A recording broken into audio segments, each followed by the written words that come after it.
N'entre pas dans le bac, dit la guivre au poète. À quoi bon tant de peine? Quel est ce but menteur vers qui ton pas? Tu portes tes désirs comme un pauvre son sac.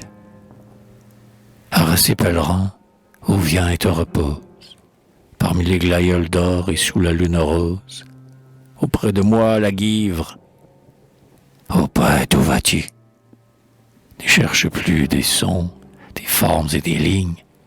Moi seul peux t'offrir des voluptés insignes. Regarde donc briller, sous l'eau bleue, mon sein nu, et tout mon corps lascif, qu'un reflet d'astre moire, prêt à l'étreinte aiguë se plaît un amant. Non, tu résisterais à mon enchantement? J'écoute sur ta lèvre un mot vague, la gloire. La gloire. Et c'est pour un rameau de son laurier qu'elle t'accordera peut-être que tu gâtes ainsi l'heure et le temps et que tu vis en hâte, en labeur et traînant tes soucis, besacier. La gloire, inaccessible ou perfide maîtresse, se refusant qui prétend l'apprivoiser, est toujours déchirant à travers la caresse. Dure, menteuse, atroce ou sinistre baiser. La gloire. Écoute donc, je vaux beaucoup mieux qu'elle. Elle ne vit qu'un jour et je suis éternel. Car puisqu'il faut enfin, pour charmer ton essor, que je dise mon nom, je m'appelle la mort.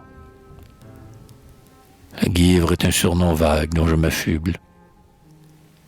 Chaque sol a frémi sous la claire chasuble d'argent mystique et pur dont la lune levait.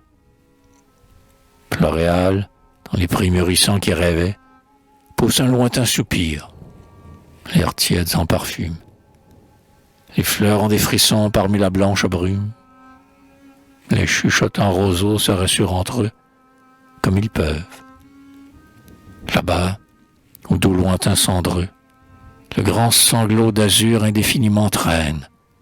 Du nord frais partout s'élève dans la plaine, triste et doit pleurer comme un glas cristallin. La chanson des crapauds d'un grand geste câlin.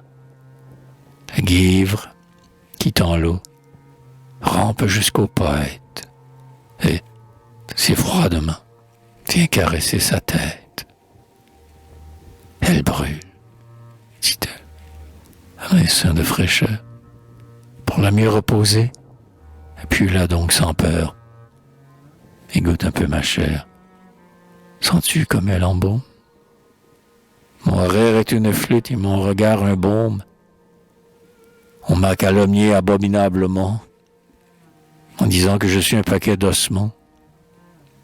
Vois donc mes longs cheveux et ma hanche polie et dis la vérité.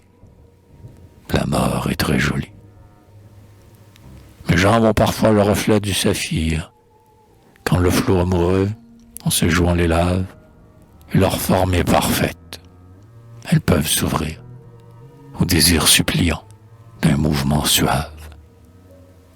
Poète, prends-moi donc sur ton cœur fatigué, et puis possède-moi en l'écume du guet, que je t'enseigne enfin la volupté réelle, la seule, et dont jamais aucun amour charnel n'a pu donner l'idée à l'homme inassouvi.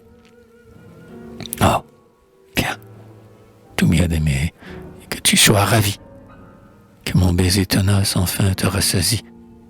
Toi, comme le soleil ardent, luxurieux, altéré de nectar, affamé d'ambroisie, pourquoi donc hésiter? Tu seras très heureux, je t'assure. Et d'ailleurs, avant toi, combien d'autres?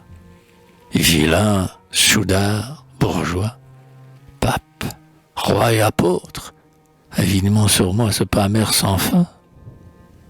Que je sache, aucun d'eux ne s'en est jamais plaint. Et toi, ne veux-tu pas essayer de ma couche?